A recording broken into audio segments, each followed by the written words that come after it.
Titan!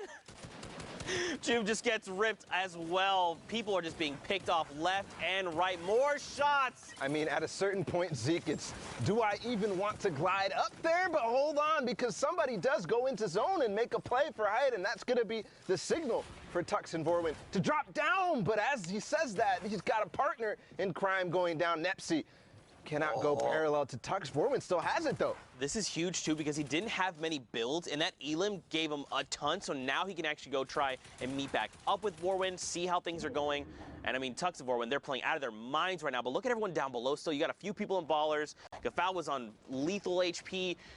So many people in that mid-ground tarp that are now engaging Fremont and his dual partner. 9 eliminations between them. They just hit top 10. 2 rounds of placement points. What?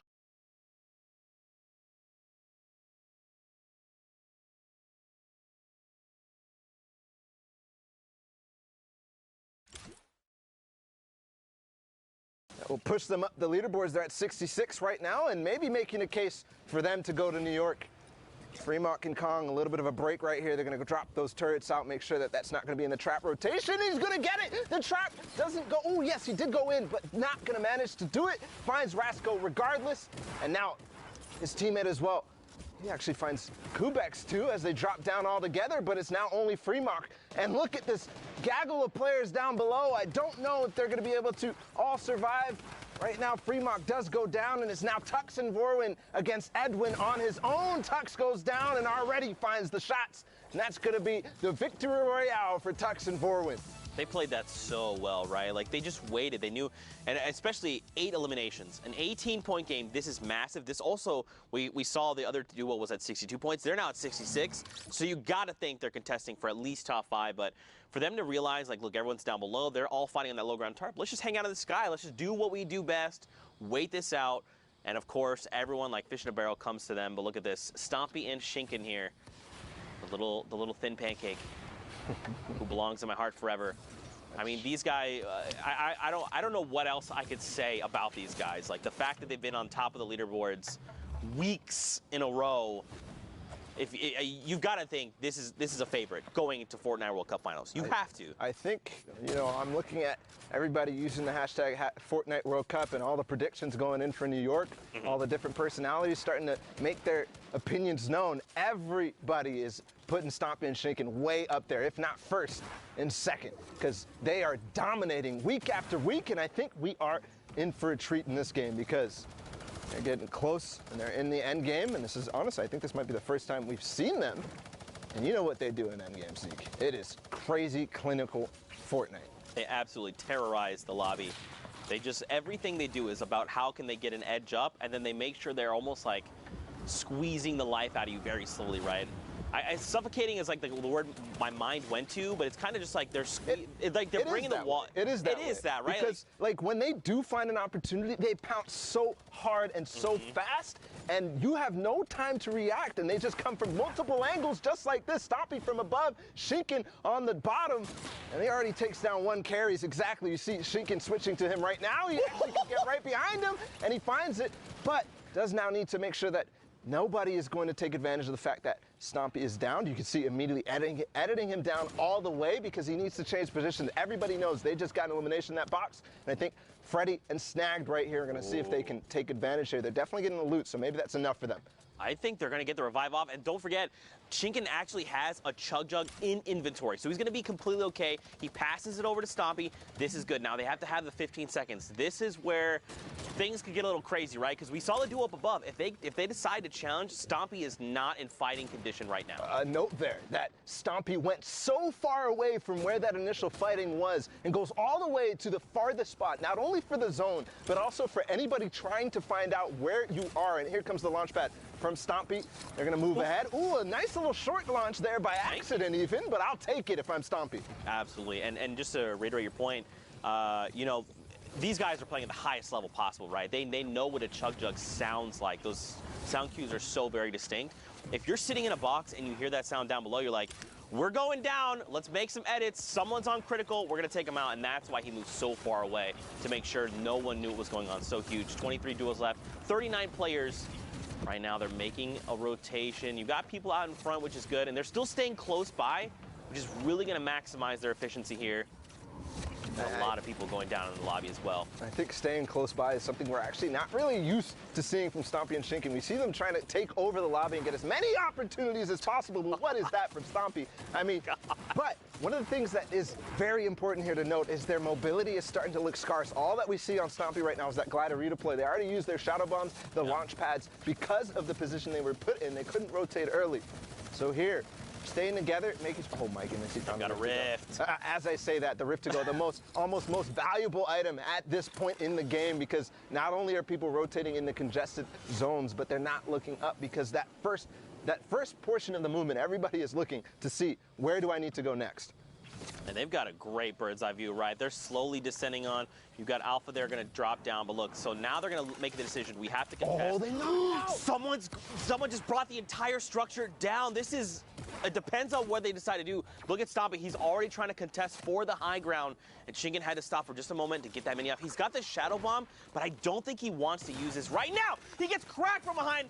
The slurp is still ticking right now. He's just got to get himself into safety. He doesn't have any other utility baller, like a campfire, that would help him right now. Yeah, but possibly Stompy does, and he's right on top of him now. So great, staying together. They're glued to each other, almost in another elimination. First finding it before moving out. He gets stuck in the cone, but he's got to cover himself first. Does end up going down the zone. So perfect play here from Shinken, and he's moving forward. And they did get in the top 15 just now as well with those 2 eliminations. And just the way that Shinken is like fluidly chaining eliminations back to back. And remember, if you don't finish that player off, there's a little bit of time before that siphon comes through. There's a player in the box. Oh! It doesn't even matter. Nevi gets shut down. They're on 11 eliminations right now. They're about to hit top 10. Bala, they're playing out of their freaking minds. Nevi, one of those players who was towards the top, him and his teammate from Evade, and getting shut down here from Stompy and Shinken, 2 people who have already qualified, who are not playing for qualification spots, but playing for keeps. Right now, they're showing off why they should be at the top of the leaderboard, and we just talked about it. We were like, where's Stompy and Shinken? Because there's nobody who's qualified at the top of the leaderboard like we're used to seeing, but maybe after this game, things are gonna change, but the Heavy Snipey coming in. Heavy Snipey? Snipey, yeah, absolutely. Snipey coming through. Now, don't forget, they're also at 66 points. We've seen 3 duos now with that point value. And look at this, Stompy's got to chain together these eliminations. Shinken is down, but it's okay. Stompy's been in positions like this before. He knows how to clutch these games up. The campfire is rolling, Bala. He's getting back in that rhythm. Getting back in that rhythm and achieving top 5 right there, that last placement threshold before the Victory Royale. So all he has to do. There we go, the key to all doors! Oh my! Okay, I'm gonna lose my freaking voice after today. I'm telling you right now, Stompy and Shinken are putting on a show. The European queues are done as well. It's a free-for-all right now. Also, Pewds goes down a rocket from up above, Bala. Just barely dodging that. And now he's up to 10, 15 total for this duel. It's a 1v1v1. He's hunting the player down on low ground, but he can't get in the zone. I think that's going to be the end because Katsus is looking right at him. Now, has the Chug Splash. The RPG just barely is going to hit the wall in front of him. Using the Chug Splash and the campfire, I don't think it's going to be enough because the player up above probably has more in the tank, but he's going to come down. Is it going to happen? No. Massey is going to win that game against Cactus. Over the heel off there, and that is just an unbelievable sequence of events. We followed Stompy and Shinken from the beginning, and look where they ended up. 15 eliminations, the most out of any placement thresholds besides the Victory Royale. That is a performance for the ages and a reminder of why we need to be scared of them going into New York City. That ain't no little tiny thin pancake, bro. That's a big old beefy pancake covered in delicious syrup. You like to see it. But of course, guys, there's more Fortnite action. We've got more games hopping in right now. Got Dervig and his dual partner. They've got their eyes set on another duo sitting in a box. I believe they've got double heavy snipes. That's why we'd ping this out. A single shot's going to come out and wait for it. Okay, so they're going to break this wall. They want to get a little bit of a better vantage point. That's smart, right? Because they're over that little lip there. Nope, they're not there. But now you've made you've made the heavy sniper known, right? Now this other duo is like, well, they're looking to take shots. You know, the panic launch pad.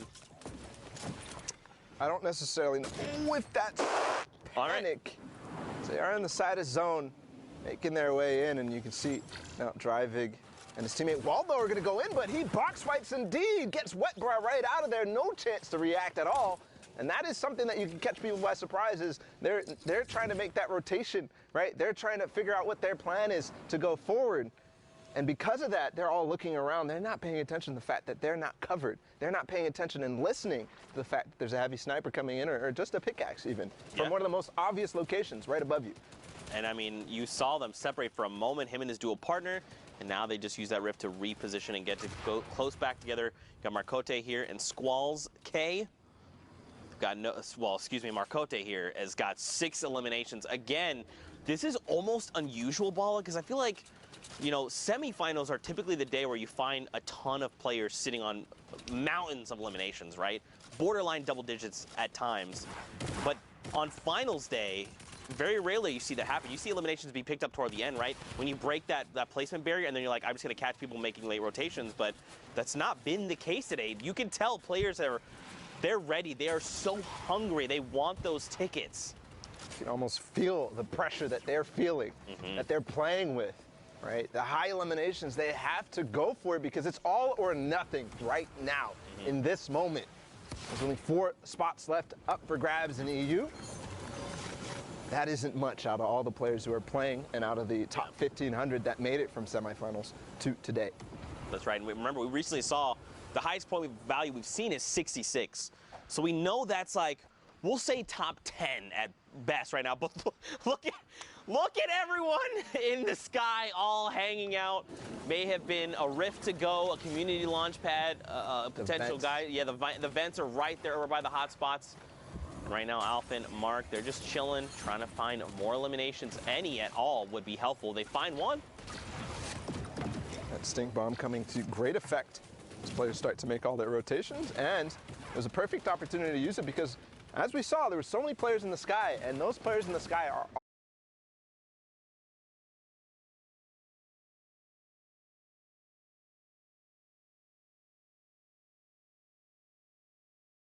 7th zone starts to move. This is going to be a little bit weird, right? Because remember, we're fighting in that biome that's like forest, the big tall trees. Depending on where we go, they could potentially land on the top. Let's stream Vato there in the bottom right corner for just a moment. They're in this game, and remember, they are looking to qualify. Wolfies and Rojo, we saw them earlier, right? They were in top 5. Yeah. They're still here with 65 points. For some context, when we first checked in on the leaderboards, it was Wolfies and Rojo who were in the top spot, but they did get overtaken by Vato and Sky, so this might actually come to a head. Those 2 teams facing off in this game. Here's Wolfies getting in that box. He's going to take out Jachu from behind. But his teammate coming through with the trap, not going to be enough because Wolfies, the quick edit's going to go back on top of him and does find the elimination. Precious goes down. Even using the turret there, I mean, I'm wondering if that was a panic or an accident. But it's going to work out perfectly because if anybody was playing down below, he actually doesn't have to spend a cone there. It's not going to go down. It gives you extra HP on that floor. And look, dude, they're still in this. Sky and Vato, they're in that middle ground tarp. They're actually going toe-to-toe with Wolfies and Rojo right now. This is the duo that they're fighting. So look, they actually have 70 points. This is now the new highest total we have seen. So it must be another 2 points coming in. They've hit top.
Normal.